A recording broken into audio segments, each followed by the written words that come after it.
सत्संग जी प्यार से कहिए। सत्संग जी आज जो नए आए हैं उनके लिए दासी कहना चाहेगी कि ये जो आज दरबार सजा हुआ है इसका केवल और केवल मकसद यही है कि आध्यात्मिक जागृति लाना।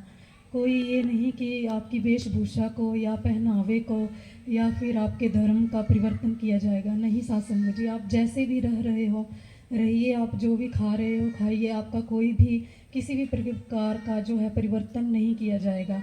केवल और केवल परमात्मा की प्राप्ति का जो है यहाँ पर ये ध्येय बताया जाता है कि मानुष्य जन्म में जो हम आए हैं तो हम परमात्मा की प्राप्ति कर लें। तो उसके उपलक्ष्य में दासी एक अवतार वाणी का शब्द रखेगी कि कानों गाफिल होके सुते, अखां मिट्टी है इंसान, जाग के अपना काम मुका ले, जिसलिए आया विच जहान। तो सत्संग जी यहाँ पर बाबा अवतार सिंह जी फरमा रहे हैं कि कानों गाफिल होके सुते, कि जो तो सोया हुआ है सत्संग जी, फिजिकली रूप से सोना नहीं कहा गया। इसके लिए कहा गया कि हमारी जो चेतना जो संसार के प्रति जागृत है और इस परमात्मा के प्रति सोई हुई है उसको जगाने के लिए कहा गया कि आज वेला है तो तू जाग जा और परमात्मा की प्राप्ति कर ले।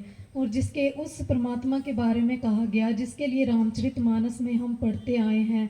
हम देखते हैं स्कूलों में भी हमने पढ़ा कि बिन पग चले सुने बिन काना, कर विधि कर्म करे विधि नाना। तो सत्संग जी बिना पैरों के जो चल रहा है, बिना हाथों के जो काम कर रहा है, तो उसके जो ये निशानियाँ परमात्मा के बारे में बताई गई हैं हूबहू ऐसा ही परमात्मा जो है, ये जो महात्मा विराजमान है गद्दी पर, इनको आज्ञा है ये बता सकते हैं। तो आगे फिर इस शब्द में आता है कि ए वेला फिर हथ नहीं आना, अंत समय पछताएगा इस दुनिया दे अंदर बंदे। ए वेला फिर हथ नहीं आना, अंत समय पछताएगा तू अनजान, इस दुनिया दे अंदर बंदे, 4 दिनों का तू मेहमान। तो सत्संग जी बार बार महापुरुष चितार रहे हैं कि 4 दिनों का ही तेरा ये जगत का जो मेला है। सत्संग जी हम विचार करें कि किसको पता है कि हमने कितने दिन इस संसार में रह करके जाना है, किसी को भी पता नहीं है। जिस प्रकार से एक सराय होती है तो आदमी कुछ वक्त के लिए वहाँ पर ठहरता है और उसे पता होता है कि मैंने कुछ टाइम के पश्चात आगे निकलना है। पर सत्संग जी हमें तो वो भी पता नहीं कि हम कितना कर समय व्यतीत करेंगे और फिर कहाँ को जाएंगे। जिस प्रकार से कोई यात्री गाड़ी में बैठा होता है तो उसने अगर टिकट कटवाई होती है तब तो उसको पता है कि मैंने किस स्टेशन पर उतरना है। पर अगर उसको पता ही नहीं अपनी मंजिल का तो वो फिर धक्के खाएगा, गालियाँ भी खाएगा। तो सत्संग जी यही बात समझाने का प्रयास बाबा अवतार सिंह जी कर रहे हैं। फिर आगे कहा गया कि मानुष जन्म मोलक पाया, इसदा मिलना नहीं आसान, मात गर्भ चों बाहर आके भुल गया है तू भगवान। तो इसके लिए कहा गया कि जैसे कि हम ये भी सुनते आए हैं महापुरुषों के मुखारविंद से कि मानुष जन्म दुर्लभ है होत न बारंबार, ज्यों बन फल पाके बहु गिरे बहुर न लागे डार। तो सत्संग जी कहने का भाव कि जिस प्रकार से एक पेड़ पर जो है फल पक जाता है और फिर जमीन पर गिरता है तो उस फल को उसी जगह पर दोबारा से लगाना असंभव सी बात हो जाती है। तो उसी प्रकार से ये जो मानुष जामा, ये जो हमें शरीर मिला हुआ है मनुष्य तन, तो ये बिल्कुल ही असंभव बात हो जाती है कि हमें दोबारा मिलेगा।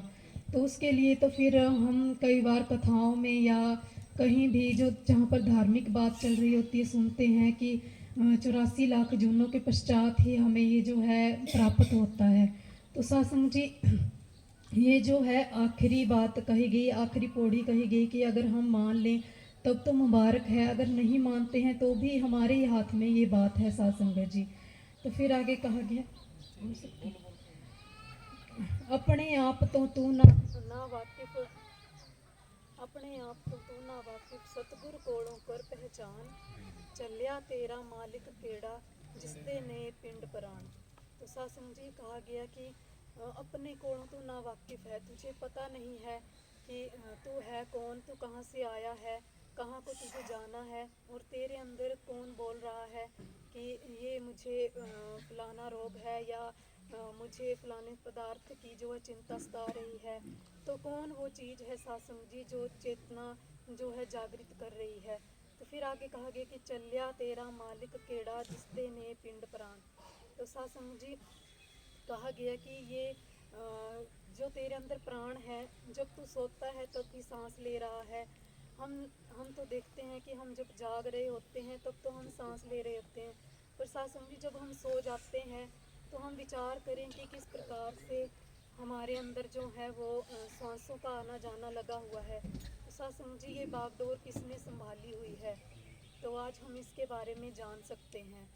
तो फिर आगे कहा गया कि अगे जाके मुँह की दसें, अगे जाके मुँह की दसें इन्ना ते तू सोच विचार, कहे अवतार है तेरे हाथ विच बाजी अपनी जीत या हार।